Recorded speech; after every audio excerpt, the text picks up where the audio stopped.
It's a tremendous tour de force. To sing these songs is incredibly challenging. I've always enjoyed a good battle.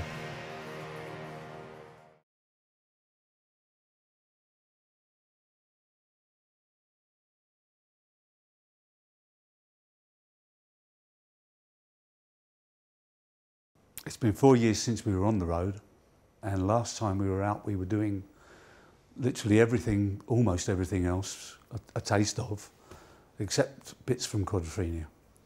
And the last time we did this as a piece was about 16 years ago. So there's not going to be many more times that we're going to get to revisit this. It seems daunting when you look at its 37 shows, but when I'm up there singing, I don't want to be anywhere else. That's what it is. For me, singing is the ultimate high. And to sing these songs, it's incredibly challenging, but I kind of like that. You have to fight to do it, and I've always enjoyed a good battle. The initial idea was a very, very simple one, that, you know, a band that makes music has a chemistry. And so if you kind of fuse those characters together and you take what we're like through that period of adolescence, we're trying to find out who we really are. So we are kind of different characters within ourselves. And we kind of thought, well, this is kind of interesting, because if you take the 4 members of the band, there's 4 sides of a person, and that person is the Who, and that's the music. But then, of course, when you try and put it on stage, you get into this whole, you can't put it in a real world. It can't exist in a real world, because it has to have its own canvas. It has to sit. It's like in that sense, it becomes like a Coen Brothers film. You know, they're kind of real, but they're not, and they live within their own picture. You know, they create a world of their own, and that's what we have to do with this, and that is tricky. The growth of the adolescent spirit will always be the same, so that is universal. There doesn't need to be any more said about that. Just to, you know, the same situations with the same circumstances in different situations. That's all it is. Everybody, you know, through that period of their life, goes through the same insecurities. And like I say, it's the same journey for everyone, I'm sure. We don't all end up the same, obviously, but hopefully most of us get to where Quadrophenia ends up. But I think the interesting thing about where we are in our lives now, it's almost when we look back at our younger selves, there's 2 of us left, and there's the 2 old farts that we are now, even though we can still cut the mustard and still play the music. But then when you look back, there's obviously those 2 young people with all those ambitions and all that fire and all that energy. So it is like 4 people. So that's the kind of area I'm working on at the moment, how to do the show. People want so much from a show these days. I mean, in the old days you could go and play the music. We could still do that, and I'm sure quite a lot of our old fans will be happy. But young audiences, they're a lot more visually astute, and they're used to a lot more.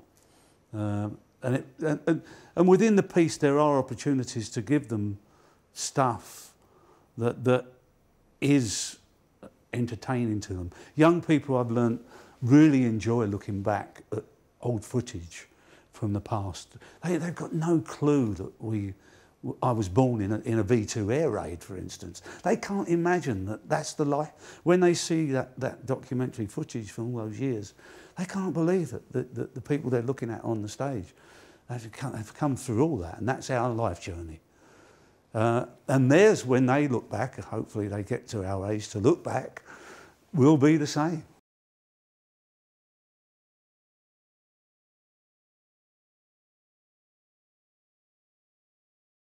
I'm very proud of the music, and I feel very grand standing up there.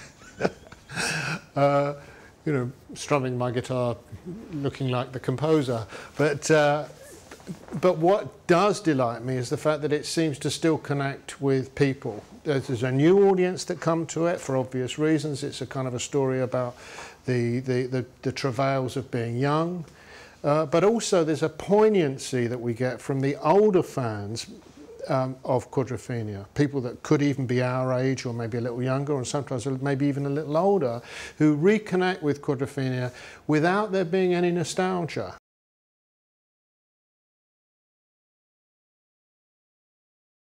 It's a long time since the mods were around, and I think everybody now understands too that, I hope they understand, I hope that in France and Italy and Spain, they particularly those countries, understand that the mods were partly their invention, and I hope also that young Americans understand that the music was definitely American. So in a sense, the mods were a kind of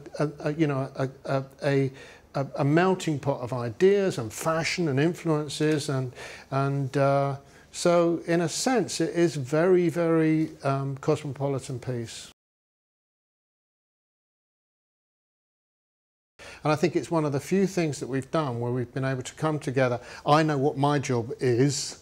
I wrote it a long time ago. You know, what Roger is doing these days is actually creating a new way of putting it across, and as he says, bringing it up to date. So I think, you know, it's a place where we both feel comfortable doing what we do together.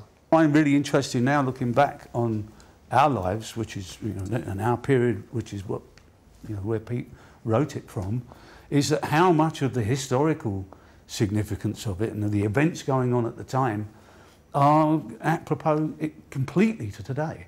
I found doing the documentary quite difficult, and I'm pleased at the positive response to it. The film gave the characters in the album flesh, and I think that too was really, really important. You know, the fact that somehow, and the re-release of the movie is wonderful because that's been redubbed, and now you really can hear what people are saying. The sound has been very, very carefully redubbed. The film has been restored, so the original movie is worth a look as well. But you know, I'm delighted with the response to the documentary. I put a lot of work into it and into the box set that preceded it, and but I loved it. I love going back to Quadrophenia always. It's a passion of mine. I love it.